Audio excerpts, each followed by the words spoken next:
A Pablo Lucio Paredes, analista económico. Pablo, buenos días, bienvenido a nuestro programa.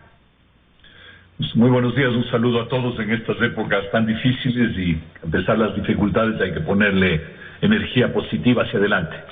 Así es, Pablo, es la mejor opción que tenemos en este momento de tanta crisis y angustia, pero precisamente pensando en eso, a pesar de la crisis sanitaria que vivimos, no podemos dejar de ponerle cabeza al tema económico, y en ese sentido se han presentado y se han planteado algunas alternativas, algunas medidas por parte del Gobierno Nacional. En términos generales, quisiera primero su opinión sobre la propuesta que ha venido difundiendo el Gobierno desde el fin de semana. A ver, yo creo que primero hay que estar conscientes que la crisis es muy profunda, hay un impacto en pérdida de recursos externos del país, hay necesidades fiscales importantes en todo el sector real de la economía, es decir, las empresas, el empleo y las personas, además del tema de salud. Y el Ecuador, hay que estar conscientes, no puede hacer tres cosas que hacen otros países. Una, imprimir dinero porque estamos dolarizados, seguir dolarizados. Segundo, no hemos acumulado ahorros en el pasado porque los famosos fonditos no servían para nada. Y tercero, nos endeudamos en exceso y hoy no tenemos capacidad de endeudarnos en el mercado nacional. Entonces no podemos hacer esas tres cosas. ¿Cuáles son las dos que sí podemos hacer? Una, conseguir apoyo internacional, que es un tema fundamental. Y el segundo es mover recursos dentro de la economía ecuatoriana. Mover recursos que el gobierno tiene que dejar de hacer ciertos gastos, inútiles en general e inútiles en este momento, para ese dinero moverle al tema prioritario que son las personas y las empresas que hay que apoyar. Y la segunda cosa que hay que hacer es cobrar algún tipo de impuesto para también ese dinero redireccionarlo a esas necesidades básicas. Y además hay que agregar un tema muy importante, que es la reforma laboral en el Ecuador, porque si no, no se puede empatar trabajadores y empresas. Ese es el marco que hay que hacer. El gobierno hizo tímidamente, el viernes hizo un anuncio tímido, el anuncio mejoró el día domingo. Yo diría que estamos en un camino más razonable hoy de lo que estábamos hace una semana. Sí, yo veo que hay más problemas de la forma en cómo se está comunicando la propuesta que el tema o el asunto de fondo. Pero vamos por partes de acuerdo a lo que usted ha dicho. Usted dice que hay gastos inútiles en este momento que podrían ser direccionados hacia, por ejemplo, la parte económica, la urgencia, la emergencia, el apoyo económico que necesitan las empresas, por ejemplo, y no dejarlo en donde está. ¿Gastos como cuáles, Pablo? Mira, uno desde afuera no puede saber exactamente, pero uno tiene que mirar ministerio por ministerio, municipio por municipio, lugar por lugar, decir, a ver, en esta crisis que va a durar al menos el año 2020, olvidémonos del 2021, al menos del año 2020, ¿qué cosas son realmente útiles para cumplir la función fundamental que tenemos en el Ecuador en este momento? Uno, que es salvaguardar la salud de los ecuatorianos, y dos, salvaguardar el aparato productivo, es decir, el empleo y las empresas. Necesitamos muchísimo dinero para apoyar esas dos cosas, personas y empresas. Entonces, hay que sacar recursos reduciendo otros programas que de pronto no son necesarios en este momento, y ciertamente los hay. Eso es algo que solo se puede saber casa adentro, pero ciertamente los hay. Y la segunda cosa, como te digo, es el tema de los impuestos. ¿Cobramos o no cobramos también un impuesto? Hay gente que dice que no. Bueno, yo creo que sí. Me parece que la gente que más tiene, o las empresas que más tienen, sí tienen que aportar a la colectividad. Quizás la base que se ha puesto de cobrar a partir de $500 es muy baja y hay que subirle un poco. Quizás coger las empresas a partir de 1 millón de utilidades del año pasado, hay que subirle un poco esa base. Bueno, eso es un detalle, pero sí creo que hay que hacerlo. En todo caso, quien dice no hay que cobrar esos impuestos, que son alrededor de $1.000 millones, tiene que decir de dónde van a salir 1.000 millones para ayudar a todo el tema de la emergencia.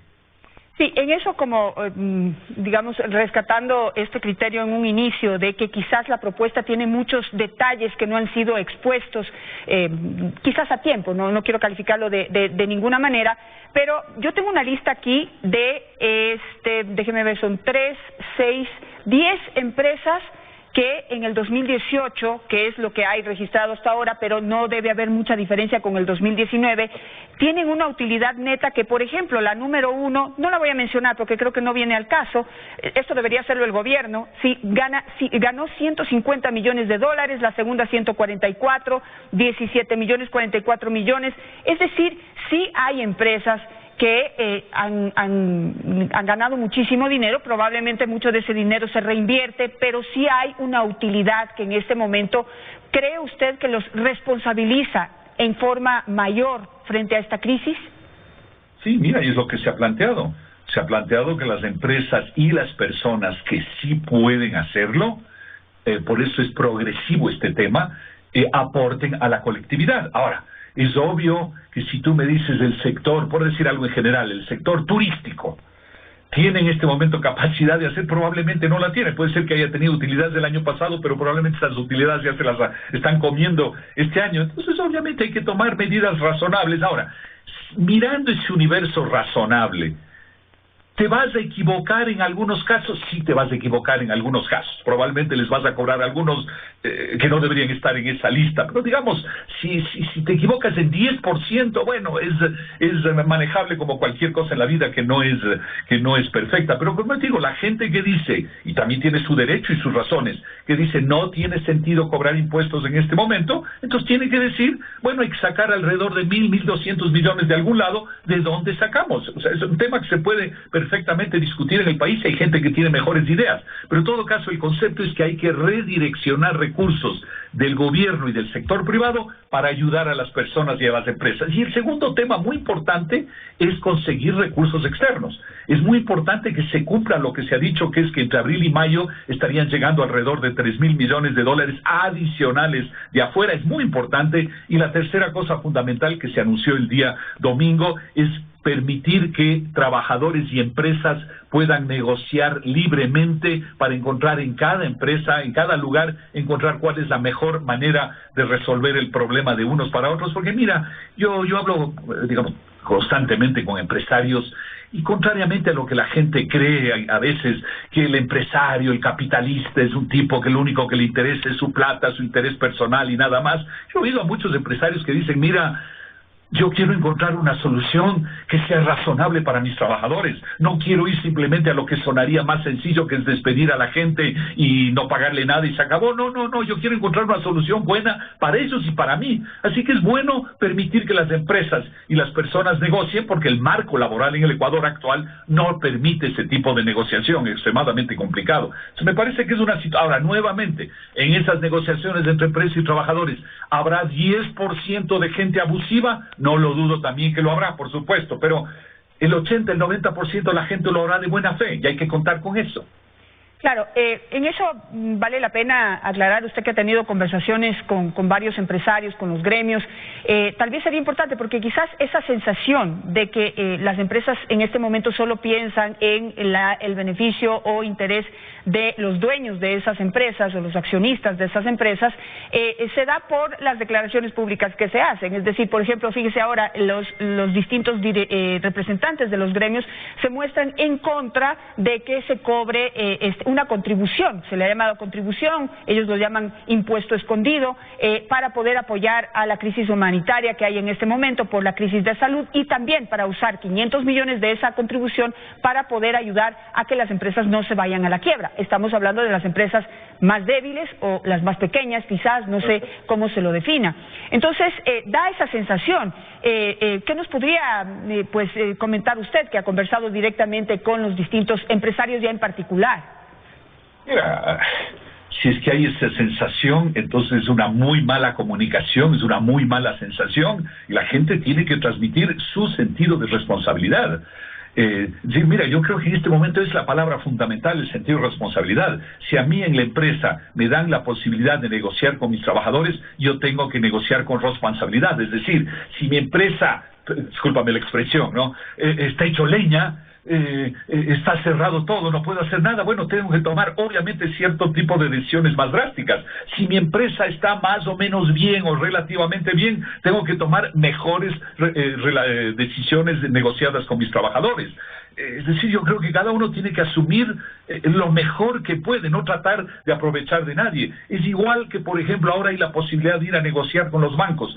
¿Quién tiene que ir a negociar? Las personas o las empresas que realmente tienen dificultades, porque estaría muy mal que alguien que no tiene dificultades vaya a pedir una renegociación y la consiga cuando no lo necesita, porque si lo consigue, le está quitando un cupo a otra persona que probablemente sí lo necesita más. Entonces aquí no puede haber reglas generales que se aplican a todo el mundo, tiene que haber reglas de negociación, pero una buena negociación se basa en la responsabilidad de la gente. Y eso, te insisto, Janet, no tengo duda de que hay 10 o 20% de la gente, como todo en la vida, que se va a aprovechar de esto para lo que sea, digamos, ¿no? Pero se va a aprovechar de las circunstancias, pero lo importante es que hay el otro 80% que lo va a hacer de buena fe. Entonces, por eso también el tema laboral, de dejar que se negocie libremente, es muy importante en este momento, pero creo que me parece que la palabra responsabilidad es muy importante.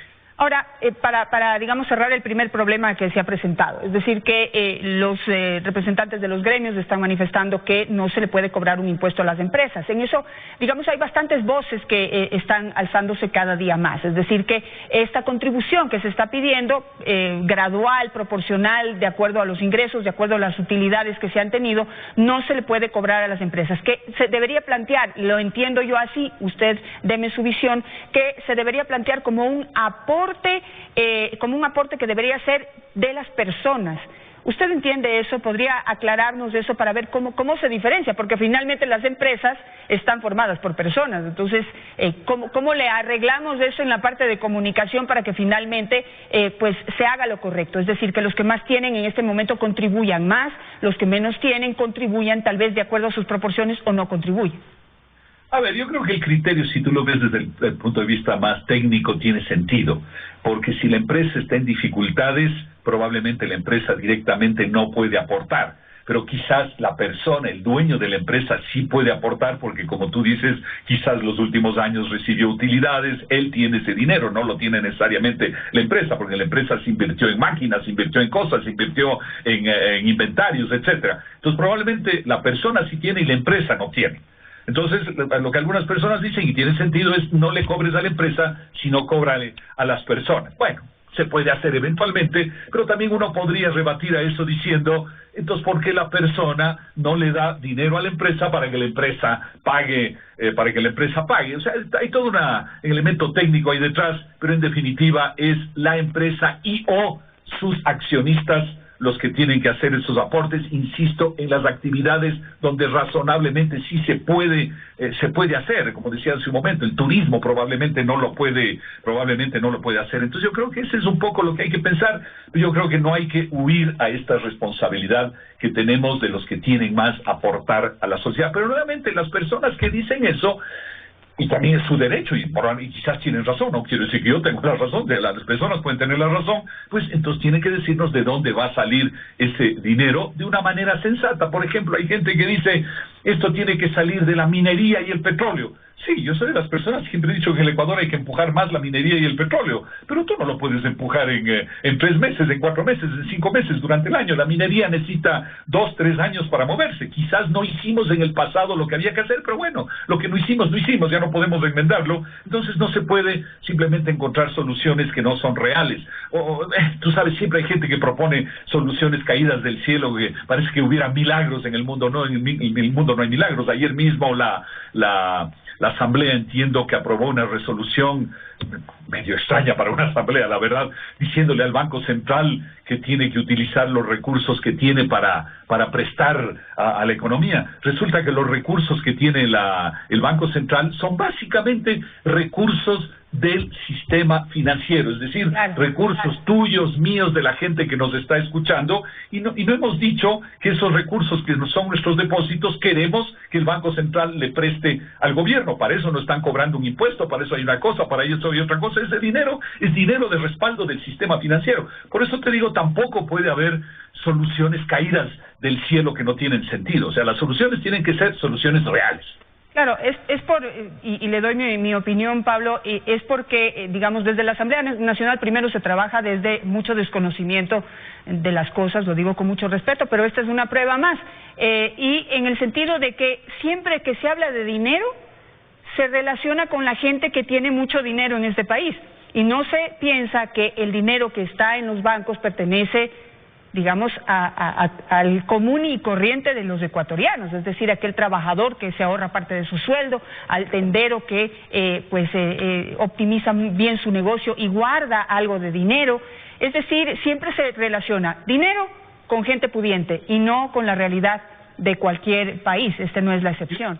Déjame agregar sobre este tema del sistema bancario, que creo que es muy importante. Como tú bien dices, todo el mundo tiene dinero, aunque sea un poquito o más, tiene a través del sistema financiero, bancos y cooperativas.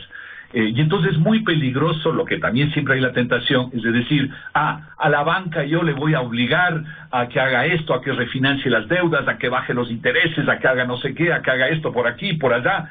Y eso es muy peligroso, porque alguien que solo puede ser la institución financiera tiene que cuidar el dinero que no es de ellos, sino es nuestro, y el riesgo. Eso hay que manejarlo. Por supuesto, el sistema financiero tiene una responsabilidad de apoyar a esta gran crisis en la economía, pero lo tiene que hacer cuidando nuestro dinero y cuidando el riesgo que tienen. Y aquí hay una cosa bien sencilla.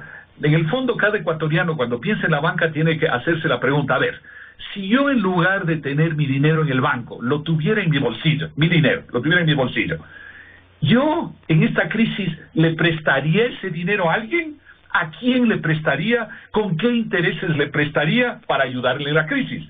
Y eso es lo que la banca tiene que hacer, ayudar a la economía, pero ser muy cuidadoso, igual que nosotros lo seríamos con nuestro dinero, porque hay que recordar, tú lo acabas de decir, hay que recordar que ese dinero es nuestro. Entonces, si hay un sector que se ha solidificado en los últimos años en el Ecuador, después de la crisis del 99, que llevó a la dolarización, sólido en la economía ecuatoriana, es el sistema financiero. Entonces hay que utilizarlo, hay que permitirle que ayude la economía, pero no hay que atacarlo para que se debilite. Si hay algo sólido, hay que dejarlo sólido. Claro, obviamente, no podemos hacer lo contrario. Y siempre hay esa tentación. Pablo, quizás el tema más sensible en este momento de las ideas que se están presentando ya de manera oficial por parte del gobierno, que coincide con su criterio y con el criterio de otros analistas económicos de mucho peso, como Augusto de la Torre, por ejemplo, que se abre un paréntesis, todavía no definen el tiempo. Augusto de la Torre dice, por ejemplo, que debería ser un año para negociar entre trabajadores y empleadores, entre proveedores, entre los bancos y las empresas que están en problemas. Unos hablan de un año, como Augusto de la Torre. El ministro, si no me equivoco, me parece que habló de 2 años para poder establecer reglas especiales, excepcionales, hasta que esta crisis pase y se puedan realmente hablar de una nueva base para poder reactivarse económicamente. Pero no se han explicado cuáles serían las reglas, los parámetros entre los cuales pueden negociar los empresarios con los empleados, por ejemplo. ¿Usted qué nos puede decir? ¿Cuál es su criterio? ¿Cuánto debe durar el tiempo? ¿Cuáles son las reglas que deberían ponerse sobre la mesa?